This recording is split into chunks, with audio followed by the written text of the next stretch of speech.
জনজাতি কল্যাণ দপ্তরের তরফে পুর নিগম এলাকায় জনজাতি পরিবারের হাতে তুলে দেওয়া হয় খাদ্য সামগ্রী বিক্রির জন্য ঠেলাগাড়ি। এদিন রাজধানীর গোর্খাবস্তি জনজাতি কল্যাণ দপ্তরে হয় বিতরণী অনুষ্ঠানে উপস্থিত ছিলেন দপ্তরের মন্ত্রী বিকাশ দেববর্মা, অধিকর্তা সহ অন্যান্যরা।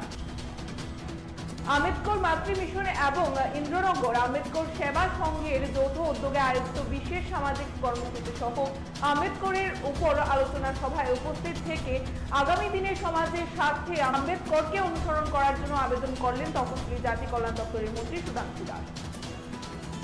নারীদের কর্মসংস্থান এবং সার্বিক নিরাপত্তা সুনিশ্চিত করা সহ রাজ্যবাসীর স্বার্থ সংশ্লিষ্ট 9 দফা দাবিকে সামনে রেখে মিছিল ও সভা করল বামপন্থী নারী সংগঠন সারা ভারত গণতান্ত্রিক নারী সমিতি। এই মিছিলে রাজ্যের নেতৃত্বদের সাথে উপস্থিত ছিলেন সারা ভারত গণতান্ত্রিক নারী সমিতির সাধারণ সম্পাদিকা মারিয়াম ধাওয়ান।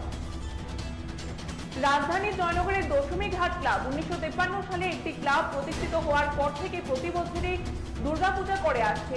এবছর 70তম বর্ষে দাঁড়িয়ে 12 লক্ষ টাকার বাজেট নিয়ে শারদ বরণে মেতে উঠতে চলেছে দশমী ঘাট ক্লাব। এমনটাই জানালেন এবছরের পূজা কমিটির সম্পাদক সুমন পাল।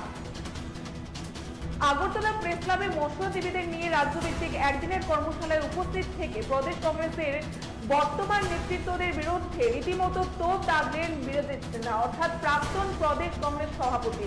কংগ্রেস দলের নেতৃত্বদের উপর রীতিমতো তিনি ক্ষুব্ধ রয়েছেন। নিজের ছেলেকে রাজধানীর জয়নগরের পরমানন্দ স্কুলে দিতে এসে বেবাত্তা হয়ে যায় ক্যাম্পের বাজারের নন্দীটিলা এলাকার দীপা দাস নামের এক তরুণী গৃহবধূ। কোনো উপায় না পেয়ে শেষ পর্যন্ত দেখে থানায় করা হয় মিসিং ডায়েরি এবং গোটা ঘটনা নিয়ে ব্যাপক উৎকণ্ঠা তৈরি হয়েছে। এবার দেখার বিষয় হচ্ছে যে পুলিশ কি পদক্ষেপ গ্রহণ করে এবং পুলিশি তদন্ত থেকে কি বেরিয়ে আসে। আসন্ন উপনির্বাচনকে সামনে রেখে ধনপুর বিধানসভার অন্তর্গত যাত্রাপুর থানায় মঙ্গলবার সর্বদলীয় বৈঠক অনুষ্ঠিত হয়। এই সর্বদলীয় বৈঠকে আহ্বায়ক ছিলেন যাত্রাপুর থানার আরক্ষা প্রশাসন।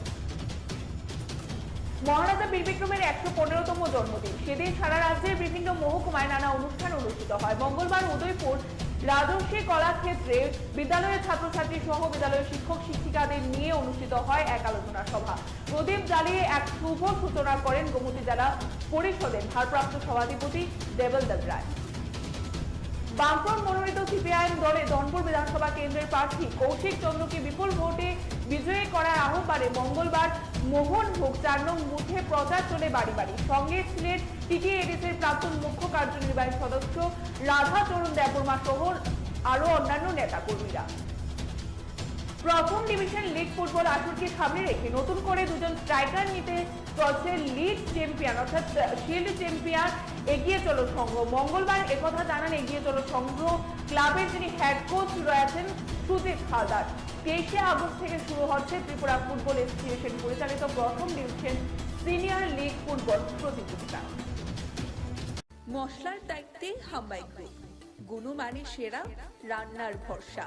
হাম্বাই গুরু মশলা সম্পূর্ণ প্রাকৃতিক, অপার গুণ ও উপকারিতায় পরিপূর্ণ।